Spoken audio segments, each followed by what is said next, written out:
Now let's look at another aspects of the chess strategy aimed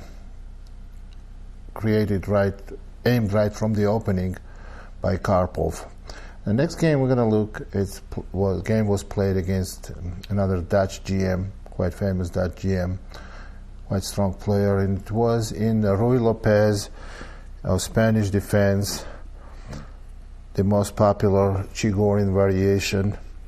Knight f3, knight c6, bishop b5, a6, bishop a4, knight f6, castling, bishop e7, rook e1, b5, bishop b3, d6, c3, castle, h3, knight a5, bishop c2, c5, d4, and queen c7.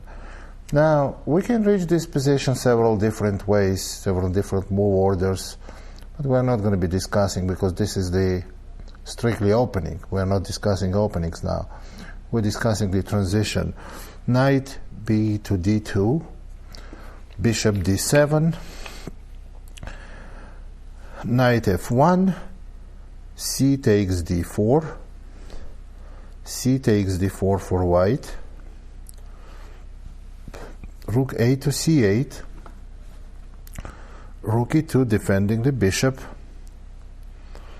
and rook f to e8.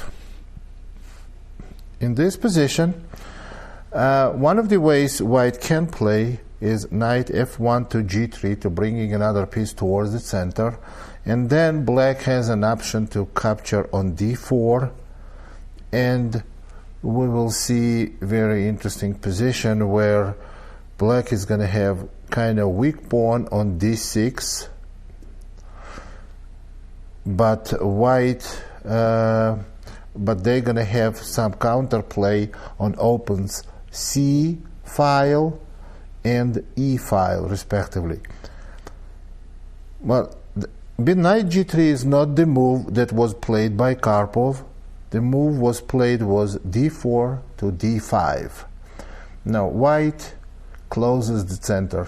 This is the type of position actually Karpov prefers. Now it's very positional and maneuvering game. So we get a little bit similar position to the positions we were discussing in the first part of the Karpov post-opening strategy tape.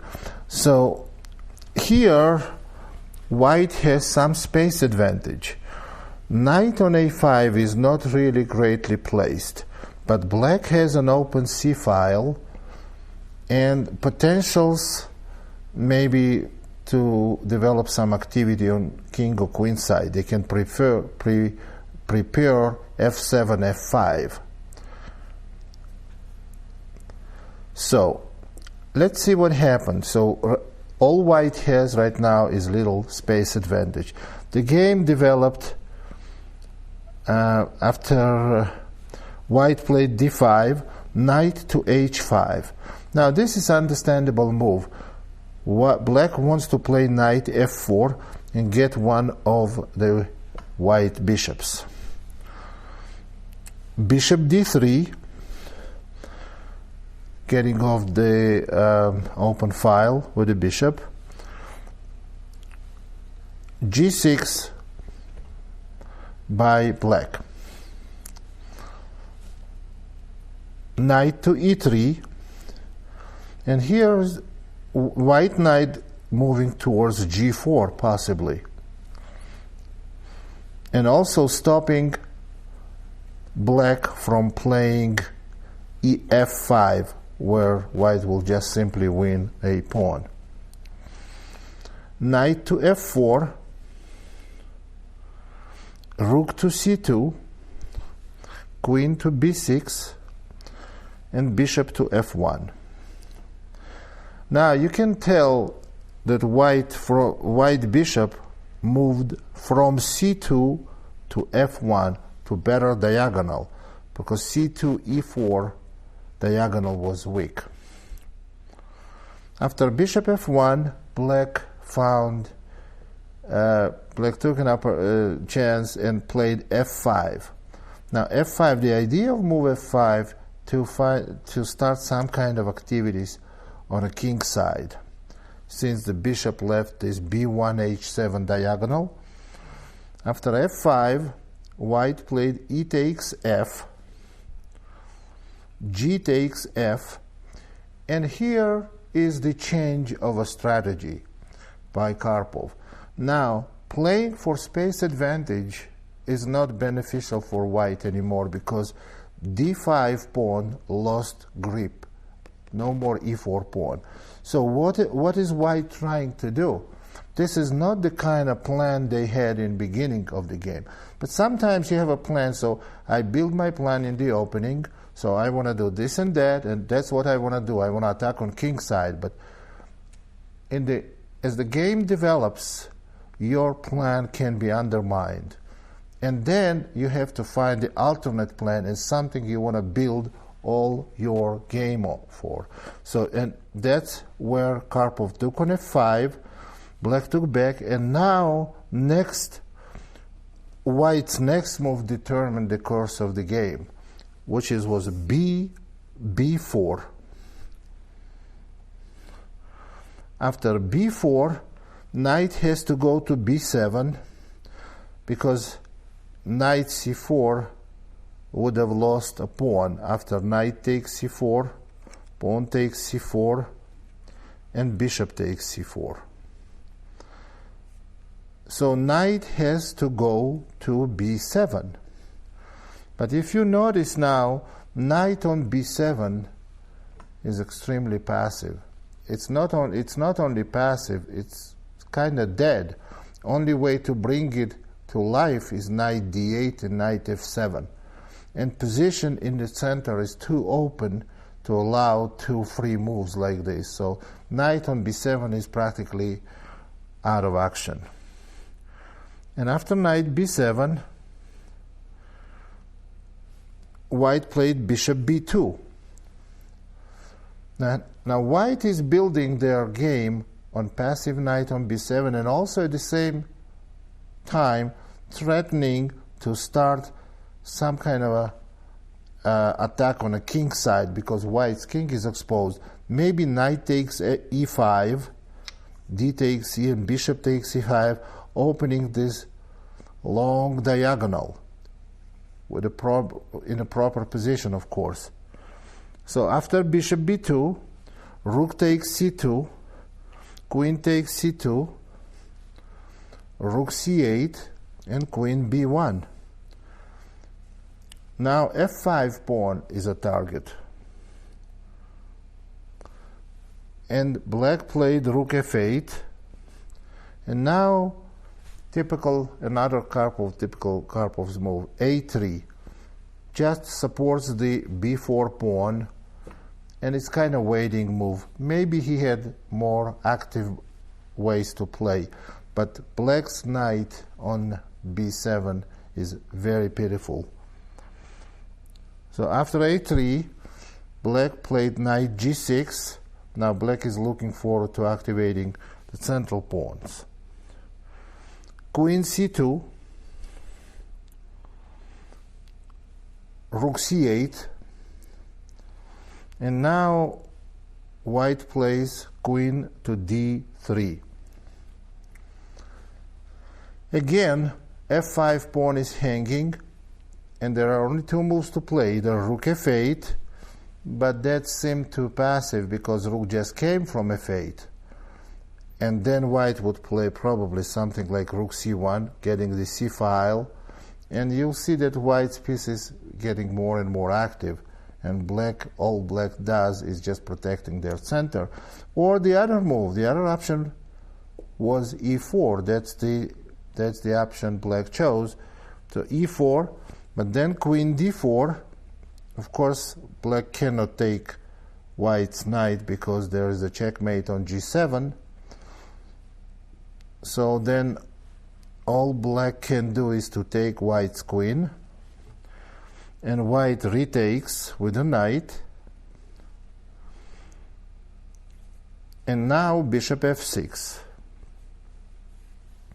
You can see the overwhelming position of centralized knights white's centralized knights versus the knight we already mentioned on b7. White plays simply rook e1, knight to e7, and now simple tactical shot like in every game we saw so far played by Karpov. Very elementary, simple tactical shot. Knight d4 takes to f5. Knight takes f5, because here if black takes white's bishop on b2, then knight f5 will take to e7, and black can resign. It's a check and a fork.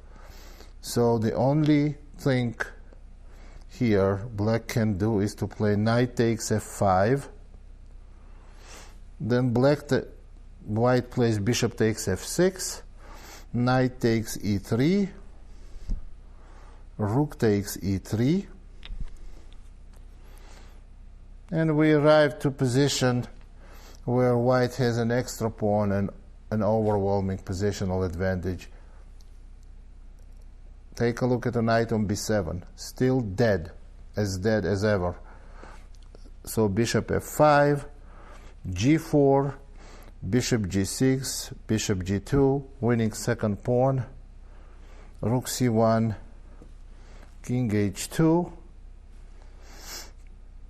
king f7, and here white played rook c3,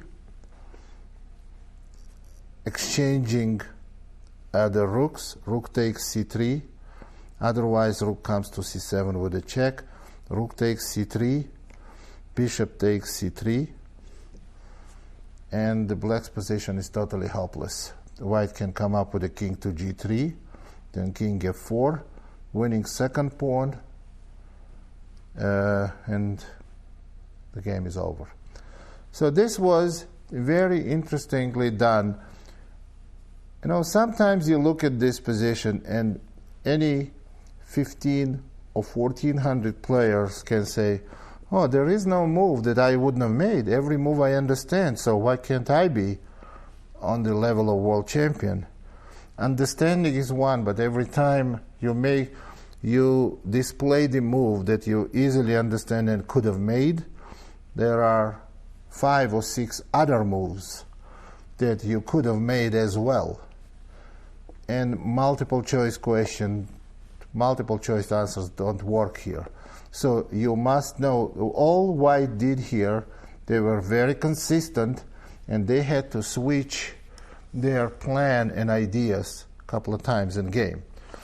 Now, next game, which is very, very interesting, also played against one very famous English GM.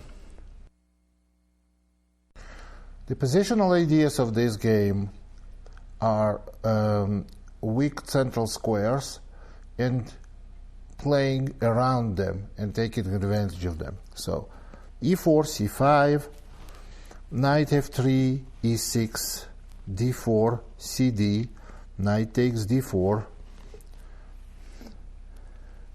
knight takes d4, knight f6, knight c3, knight c6, knight db5, d6, bishop f4, e5, bishop g5, a6. Now this is critical position of one of the most popular variations of Sicilian Sveshnikov variation, and basically there are 2 moves for white. Bishop takes f6 is one possibility, which leads after g takes f, knight a3 and b5, which leads to very complicated and rather sharp position where black has to play f5 and black has some weaknesses, but at the same time somewhat active position. This is not in a Karpov style, so he prefers more the quieter continuation. Knight a3 right away, bishop e6, knight to c4. This is still the opening part. Rook c8, bishop takes f6, queen takes f6, knight to b6, rook to d8, rook to b8, sorry, knight c to d5, queen d8, and here white plays c3 to deny black's knight access to d4 square. Now we got position where black has some weaknesses in its center, and white has grip on the d5 square on b6, but it's very difficult to find some very constructive plan for white to take advantage of them. So what white has to do, finish development and regroup the pieces. We see how it's done by Karpov.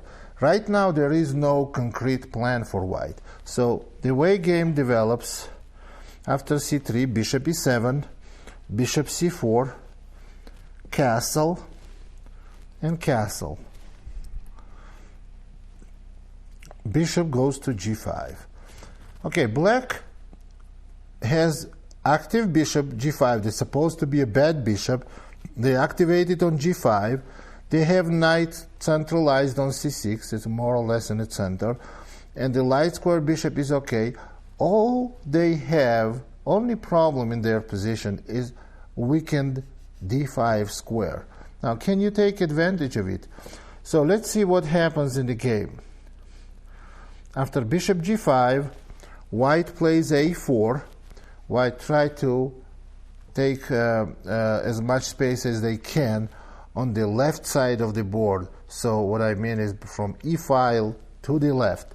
So they go a4, king h8, queen e2, preparing the d file for rooks to get on d file. After queen to e2, g6, and black is trying to play f5, so king goes to h1,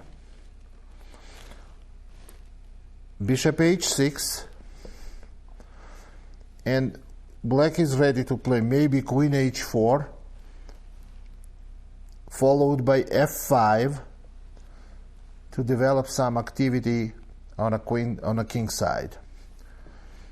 So what white plays here is b4, and now f5 as planned, e takes f, g takes f. Now black has central pawns which are ready to move,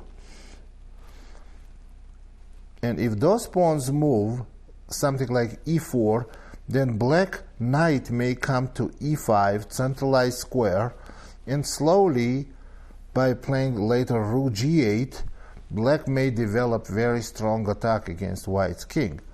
So what white did in this position, not allowing e4, white played f4. White played f4, and now if black plays e4, then they will not have square on e5 for knight because of pawn on f4.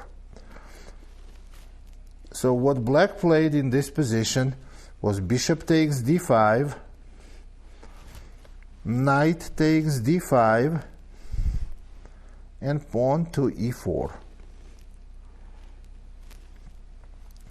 Now, is this position better for white?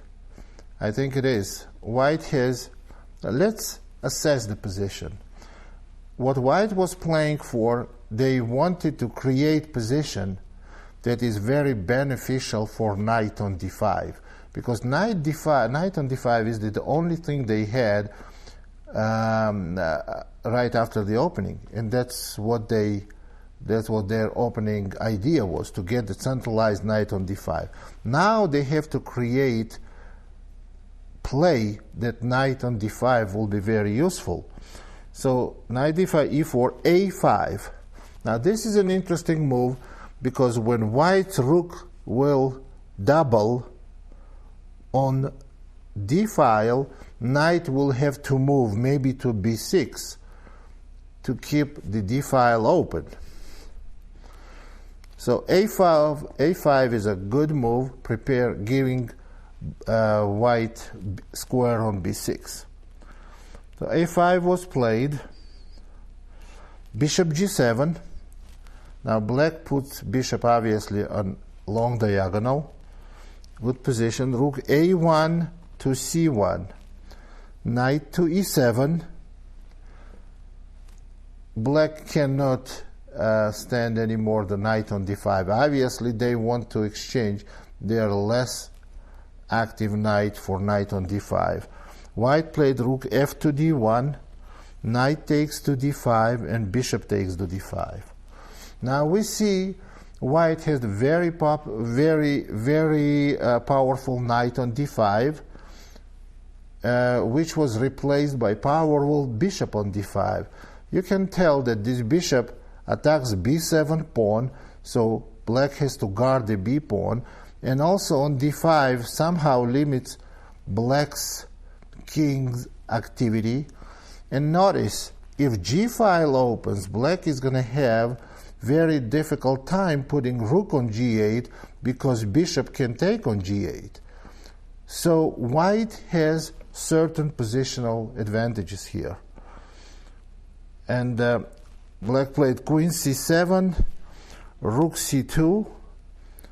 Now black plays queen e7. I don't think black has concretely planned. Now let's talk about this position. What kind of plan they can have here? They cannot activate their e-pawn because as soon as e-pawn moves, it will become a target. Rooks can immediately attack this pawn, and besides, it's not going anywhere from e3. And they cannot play on queen side, they cannot play on king side. So black, all they can do, just sit and wait. Like in most of the Karpov's games that we saw, he limits opponent's activities a great deal. Queen e7, queen e3. Again, blocking this pawn and limits all kinds of pawn moves. And now queen e3 is a good move because possible activity, as I mentioned, maybe e3 to gain some space, or maybe b6 to open some files on queen side. Now queen e3 solves both problems. Queen e3 stops e3 and stops b6 because pawn will take on b6 and queen from e3 guards b6 pawn. So after queen e3, rook b8 to c8, attacking c pawn, and white goes c4. Now you see total domination of white's light square bishop over black's light dark square bishop. c4, rook c7, g3, rook e8. We know what the plan is going to be for white to do. White has to sooner or later to play g4 in open position on a king side. Various different players, maybe just on Karpov's level or so, they would go immediately for g4. Karpov has a little different style. He goes with the same plan, and he goes it much slower. Rook e8, rook g2, queen f6. Now he goes g4. As expected, f takes g, and rook takes g4. Now we see that white owns the g file. White owns g file because black rook cannot go to g8. We already mentioned because of d5 bishop. And after g4, rook takes g4, queen goes to c3. Black is looking for some kind of to relieve the pressure by exchanging queens. Rook to g3. And here we know Karpov is one of the best endgame players and best opposite color bishop players. And he noticed that, you can notice that if black exchanges queens, they're gonna lose e4 pawn, and you see the big weakness on b7. So black is gonna have very difficult endgame. So in this position, none is his opponent. I just gave the name away. So queen takes b4, he played, but now queen goes away from the battlefield and the g file becomes very weak. So after queen takes b4, rook d goes to g1, and you see that 1 is a queen on e3, bishop on d5, rook on g3, and rook on g1. There are 4 powerful pieces attacking black's king. When 4 pieces attacking and black's queen is out of play, there are some rules in chess. When 4 pieces attacking and 1 or 2 defending, there is no sufficient defense. Attack has to be successful. And we're not computers. We cannot calculate as well as computers, so we replace it. The ability of calculation was replaced with our intuition and our knowledge. So that's, I think, what Karpov is doing now. In this position, after rook dg1, black plays queen to b2. Well, you can notice that in this, if black does not play queen to b2, white can play queen d4, attacking bishop on g7. And if black takes, bishop takes d4, after rook g8, black gets mated. So therefore, bishop on g7 needs to be supported by the queen. Queen b2. Now white goes rook g5. The idea of move rook g5 is to possibly play rook h5 and queen h3 to create new target on h7. Queen f6 was played, and rook 1 to g4. Now white wants to play rook h4 and maybe rook h5 after that. Rook 1 to g4, queen a1 check, king g2, queen b2 check, and king h3. And this, at this position, the game is practically over because black cannot exchange queens, because after queen c3, queen simply takes on c3, and we already talked about mate on g8. That's a checkmate in the next move. On the next move. So after queen h3, king h3, the black played rook c7 to e7, but it didn't last long. f5, queen is on e3, of course, in this position. So after play played rook c7 to e7, we go f5, queen goes to f6. Now white plays rook h4.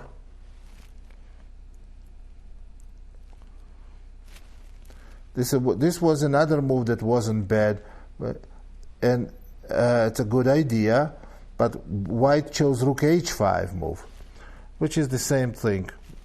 After rook f8, white went rook h4. It's just a transposition of moves. Black played h6, and now rook is coming back to g4. Now you see there is a weakness on g6. White wants to play rook g6 next move. Rook e5. That's another clever defense for black. Now if rook goes to g6, then black can play queen takes g6, f takes g6, and rook takes h5. Of course, this is too easy to notice for white, and they instead play rook g to g5. they're just protecting f5 pawn, and you can see that black has no moves. Practically every piece is occupied with defending something. If rook moves from e5 to e7 or anywhere, then white will play rook g6.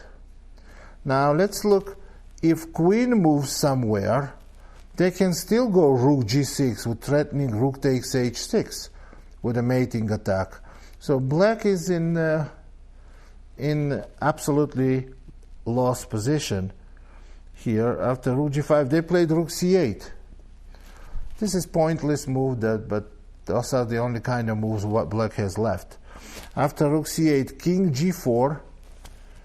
This is one of the Karpov's most favorite ways to play.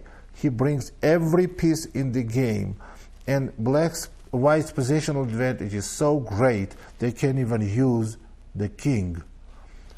That's how passive black's pieces are. King g4. Now rook g6 is a threat, because if queen takes g6, pawn takes g6, and white rook on h5 is protected. So what happened is a couple of more moves were made. King h7, rook g6, queen f8, and now another piece comes into the game, queen g5, and you will see that it's very crowded in the area of black's king.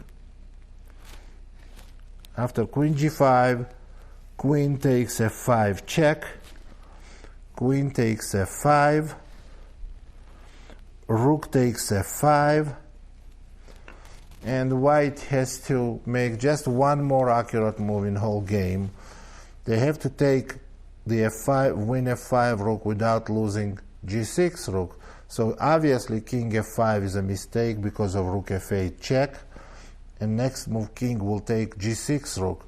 So what was played by white, rook takes g7 check, king takes g7, and then simply rook takes f5. White has an extra piece and game is over. This is very fine strategy by white.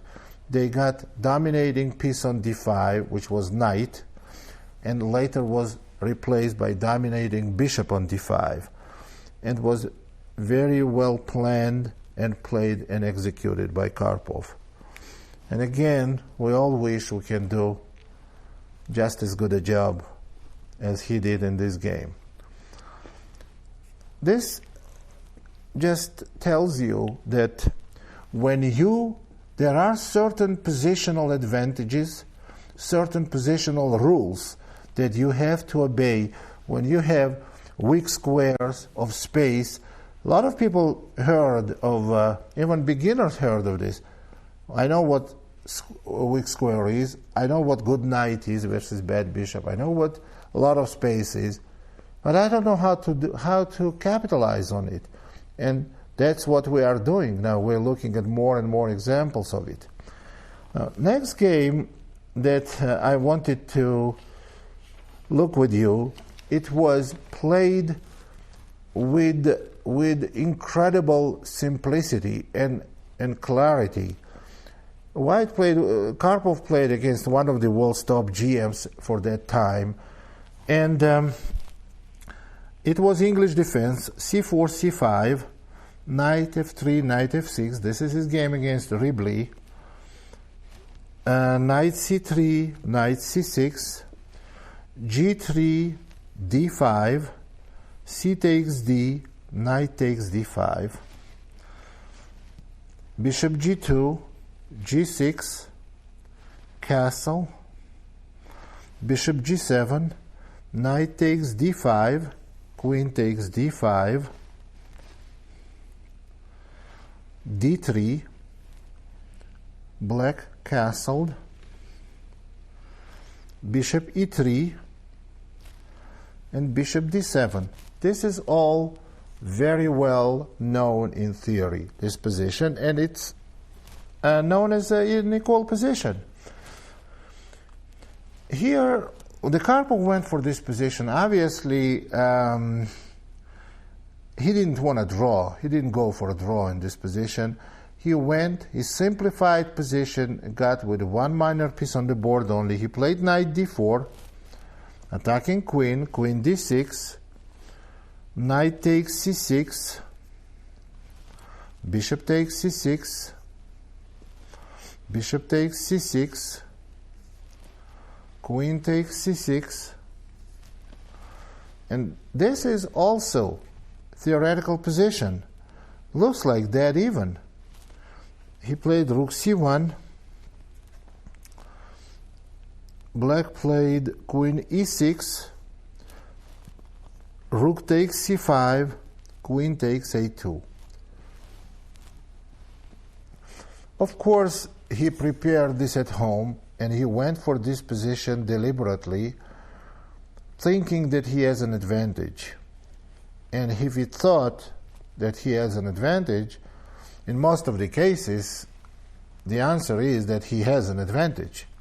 If he thinks so, especially with home preparation in his best years, then he has an advantage there. You can believe that.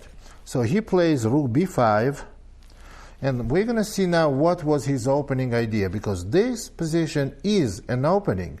It may seem like very far in, like 15 moves in, but this is an opening. This position was played many, many times. I had a couple of times this position on both sides. And I think both games ended in a draw. Here he plays rook b5, simple move, attacking b6 pawn. Let's see what his strategical idea is. b6, very simple, queen a1. Now, I don't know what was better, the game Ribley played, or maybe he should have retreated. Now, what I think would have happened if black king just retreats to a6, then white would have played queen a6, blockading this a7 and b6 pawn, and what we would have seen then, the similar strategy that happened. White would have played the similar strategy that they played in a game with queens on the board. What happened in the game is queen takes queen.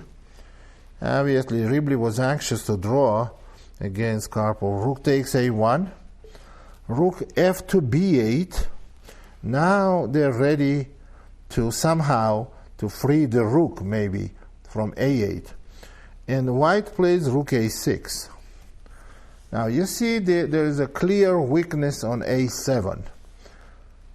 But how to take advantage of it? You cannot have one rook on a6, the other on b5, and have two rooks blocking two pawns, because rooks normally have to have a little better function than just to block a pawn. They played rook a6, king f8, rook b4, preparing maybe to play rook a4. But still, b2 is a problem, b2 pawn, because bishop on g7 may take on b2 if they played too early. Bishop to e5, rook b to a4. And here what Karpov wants. If black plays bishop takes b2, all he wanted to do is just to play position. Bishop takes b6. That did not happen in the game. Then bishop takes b6, and next move, white wins black's a7 pawn, because you know the pawn on a7 is pinned right now because rook on a8 is loose. So, and then they will have endgame with pawns on one side on the board, 5 against 4, which is also very, very difficult to win. Very difficult to win unless you Karpov. So b5, rook a2, and rook b7. Black is hanging on. b3. Well, obviously we don't want to take on a7 this pawn, because after the general exchange on a7, b2 pawn falls. So what white does, white is preparing to take a7 pawn by playing b3. Now black plays bishop b8. And we can see is total success of white's strategy. When you see bishop on b8 and rook on a8 placed by a beginner, your comment is that this is a beginner. When GM of Ribley's caliber at that time put rook on a8 and bishop on b8, what you can say, is this ingenious? I don't think it's ingenious. I think he had no choice. They don't do that voluntarily. So bishop b8, bishop c5. Now white obviously cannot take this pawn, so white improves their pawns and bishop position by playing bishop c5,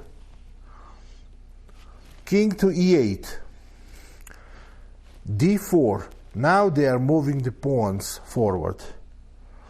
King d7, e4, e6, and b4. You see the bishop on c5, it's a dynamite piece. King c8, and now he went d5. Now black's pieces are so passive that if one pawn goes in, e takes d, one pawn on d6 can create enough problems to force the resignation. That's because black hardly has any moves. So rook d7, d6. And this position is really, you can take a picture, it's how beautiful the position is. So bishop on b8, totally blocked with a pawn on d6. And same bishop on b8 blocks black's rook on a8, and king does not have any activity, and black played rook d8, king g2, king d7, and white here played rook e2.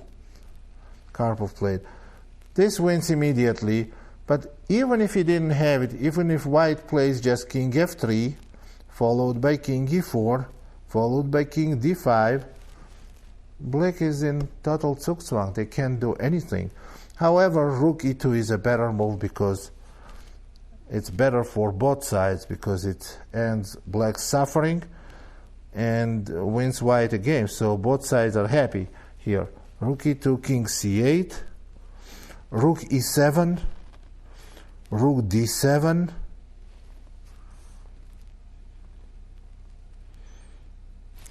and here white played rook a2. Now the other rook comes into the game and ends the game, because if rook takes on a7, then white queens the e-pawn, because after king d7, rook d2 check, you see it's all over. So what happened after rook a2, black played a5. That's their first chance to free the rook. Finally, black frees their rook on a8, but after rook c2, they resigned right away. They just freed their rook. Rook c2 wins everything. Now, because there is a threat of a discover check, bishop b6, that wins d7 rook. And if king goes to d8, then bishop b6 is almost a mate, wins every one of black's pieces. Black has no defense and resign. This is a beautiful and very, very clear maneuvering for white, and very interesting to notice how it was performed. The execution was on the highest level, and plan was very, very clear. It's another one of masterpieces. And at the same time, you know, every masterpiece, the games that we saw that were played hundreds of years ago, like masterpieces, we play them now, and we can create them like on daily basis, because they didn't have that knowledge that we have now. So now that you see these games, you can master yourself in a way that you can start performing just like this, because you get more and more information and more examples. of things being done this way. So this is a very good example on this matter. So one very interesting game I want to show you that was played also by Karpov. Every game we look at was played by Karpov. And this game was played when we practically bypassed the middle game. We say that, we plan something in the opening, that when we go to middle game and we're following the plan that we set in the opening. But sometimes it gets a little differently. Like you have a plan, you execute this plan, you do a good job doing it, but you're getting right into end game. There was never a middle game. Here's the good example. D4, this again against maybe less famous, but still GM. I cannot say weak GM because there is no weak GM. Weak and GM, it's not compatible terms. C4, G6, Knight C3, D5, Grunfeld defense. I want to put less emphasis on the opening. Knight takes D5, E4, Knight takes C3, B takes C, Bishop G7, Bishop E3, C5, Rook B1, Queen A5, Queen D2. Actually, this position was played, I remember this game that we're looking at now was played in 1992, but there was a game played in a World Championship match, I believe in '85, in New York, and I witnessed that game. I was there between Karpov and Kasparov, and Karpov won the same in the same variation. One of the ways to play for black is CD, CD, Queen takes D2, followed by King takes D2, and this endgame. We're going to see almost the similar in this. That's the position Karpov won against Kasparov, but we're going to see almost the similar position in few moves in this game. B6, Bishop B5 check, Bishop D7, and Bishop D3. Now, what was the point of the Bishop B5 check? The point was that black wants to put Bishop on B7 and maybe Bishop on A6, and white dislocates black's Bishop on D7 and now plays Bishop D3. So C takes D, C takes D, and now Knight C6. Knight to E2, black castles, white exchanges queens, Knight takes A5. Now what do we have here? White has a little better center, stronger center, but it's a kind of an endgame position, and rooks come to C8, that rook may be exchanged, and it's going to be very difficult for white to win. But white has better pawn structure and better center. So how can this, against strong player, can be turned, can be capitalized? White capitalized on it in practically in less than 20 moves. We're going to see now King D2. Now this is a very strong move because once queen's off the board, king belongs in the center. Black can't really take an advantage of king on D2, so white wants to play rook to C1. So in this position, after king D2, pawn went to F5. Black is looking for some kind of activity. They also want to somehow blow up white's central pawns on D4 and F4. Obvious move is F3, and that's the only move can be expected by player of Karpov's caliber. And here, black played E5, and I think this is the critical and fatal mistake, because you cannot give someone on Karpov's level protected pass pawn on d5. Pawn on d5 is the key of the position now. I think black is in a lot of trouble. So that's how space advantage was turned into the protected pass pawn. Protected pass pawn by itself is a commodity. It's a commodity that is worth almost, in a lot of cases, it's almost worth an extra pawn or even more. So, and after d5, here black goes f4, bishop f2, and rook fc8. What is black hoping for here? To exchange all rooks on c-file and put the block on d6 square, and then to draw, to close the position and draw. Here is what happened. Bishop a6, rook to d8, bishop h4, rook to f8. And that's how first thing white got is the c-file. Rook h to c1, bishop f6, bishop takes f6, and rook takes f6. Rook to c7.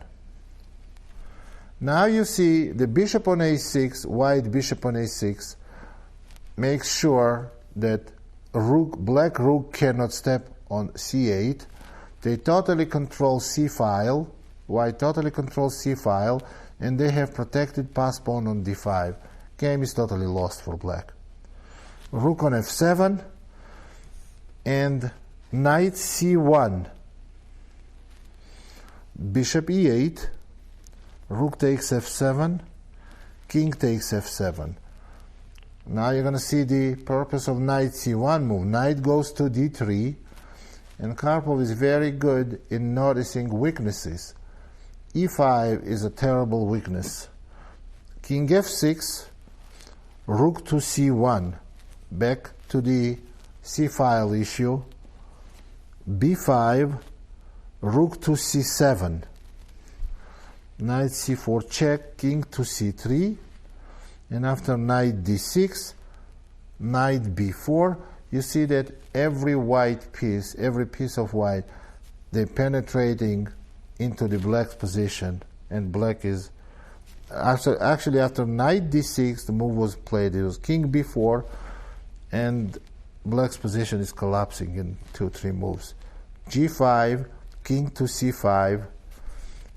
He plays very well with a king in a position where king can be played. After king c5, rook to d8, and as we know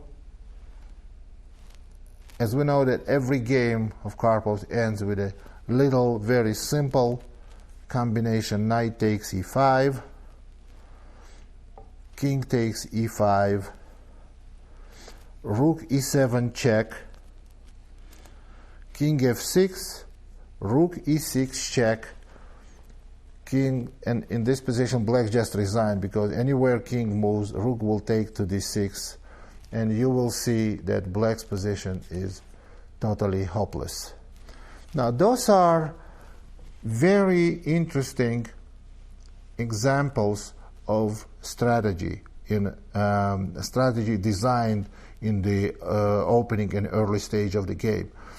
I think it's a good idea if you take certain weapons that you can be equipped with when you design your opening. Well, opening is not just an opening, it's a window to the middle game, and if you know where you're going to, now you can get some tools to use when you get there. And once you do that, you should expect good results. And if you don't get them, then Karpov is a fault. Send him a bill. Thank you very much. Bye-bye.